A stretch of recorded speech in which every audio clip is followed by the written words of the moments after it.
Governor of Jammu and Kashmir, Vice Chancellors of universities, principals of colleges, and all other stakeholders.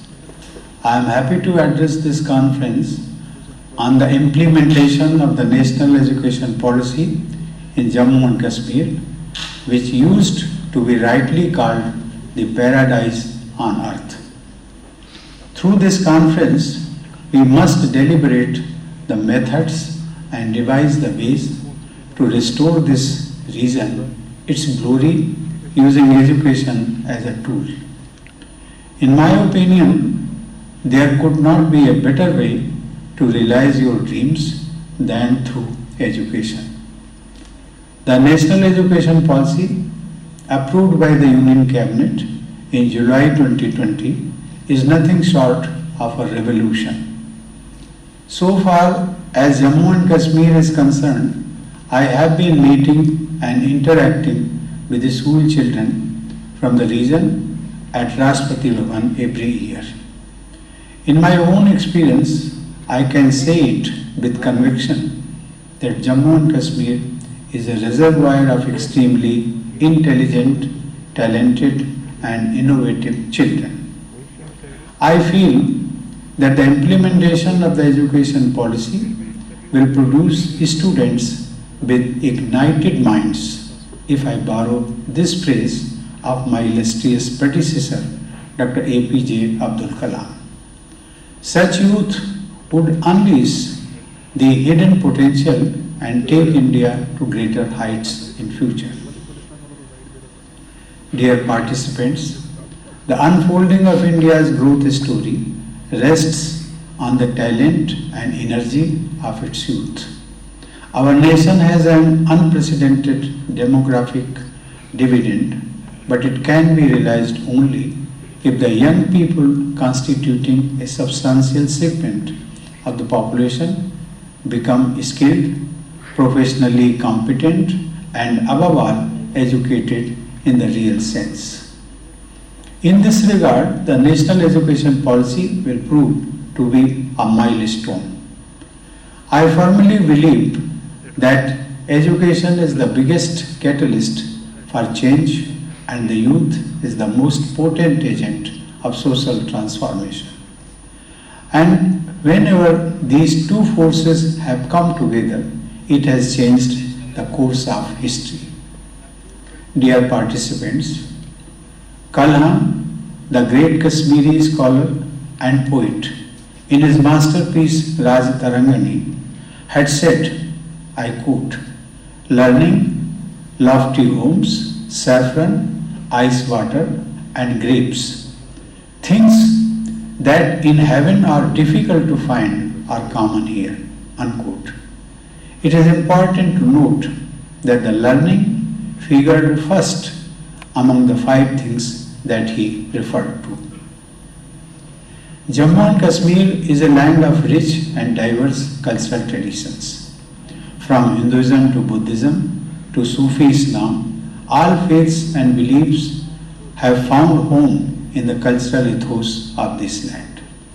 This peaceful and shared coexistence manifests in the lives of its people. We should always remember that education brings people together. It is ignorance that divides. Jammu and Kashmir, since time immemorial, has been a center of literature and learning, science and spirituality. Whether it be Mahayana Buddhism or monistic Shaiva metaphysics, tantric theory and practice, the theory of art and aesthetics, or the philosophy, language, communicative role of Sarda script, or enrichment of Sanskrit literary styles, Kashmiri's creative innovations in almost all areas of art and thought have been highly significant. The history of India's cultural traditions will remain incomplete without taking them into consideration.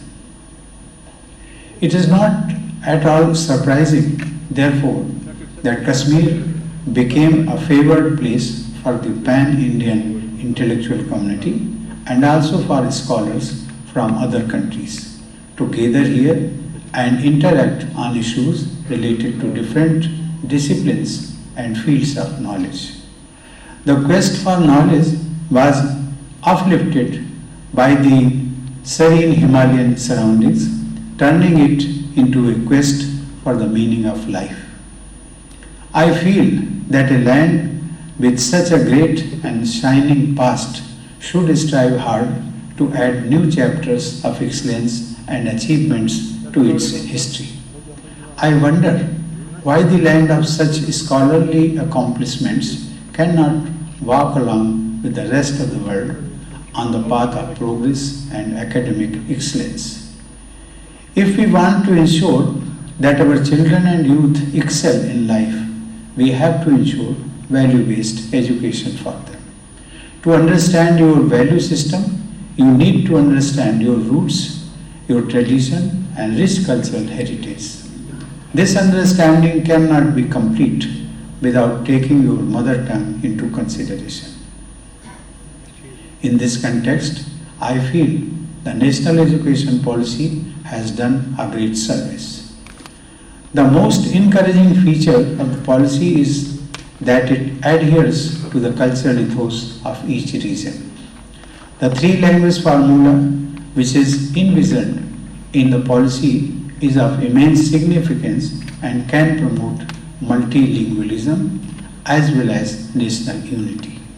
However, there will be greater flexibility in the three-language formula, and no language will be imposed on any state or union territory. Dear participants, education is the biggest enabler. It enables us to take charge of our destiny, and we want to enable the youth of Jammu and Kashmir to become masters of their fate. The new policy, with its emphasis on vocational education, has given us a blueprint to realize this dream. Prime Minister Narendra Modi has given a call to make India Atmanirbhar, or self-reliant. And this is possible only when we make our youth self-reliant. Vocational training will play an important role in this regard. The policy focuses on ensuring accessibility, equality, affordability, accountability, and quality in education, and also tends to encourage skill development, experience-based learning, and logical thinking. I think this will ensure new and better pedagogical standards in the country. We live in an era where research and innovation are the keys to success and development. Jammu and Kashmir is a land of extremely talented people. Its youth have excelled in every field. Today, when we are seeing a new dawn in Jammu and Kashmir, we want the youth of this land to be the harbinger of change by excelling in their respective fields. The national education policy will help them realize their true potential and make their dreams come true. Dear participants, my dream is to see Jammu and Kashmir emerge as a center of knowledge, enterprise, innovation, and skill development. In the field of education and scholarly pursuits, the region has set unmatchable milestones. Many of the core ideas and concepts that have shaped the Indian mind over the centuries have emanated from this region. I hope that through this conference you will make determined efforts to make this paradise a hub of knowledge, innovation, and learning by implementing this policy in letter and spirit. Let us strive together to make Jammu and Kashmir a firdaus on the earth, a bright jewel on the crown of Mother India. With these words, I wish you all the best in this endeavor. I thank Lieutenant Governor Sri Manoj Sinha for inviting me to share my thoughts with you. I wish the people of Jammu and Kashmir, especially the youth, a very happy, peaceful, and prosperous future. Thank you. Jai Hind.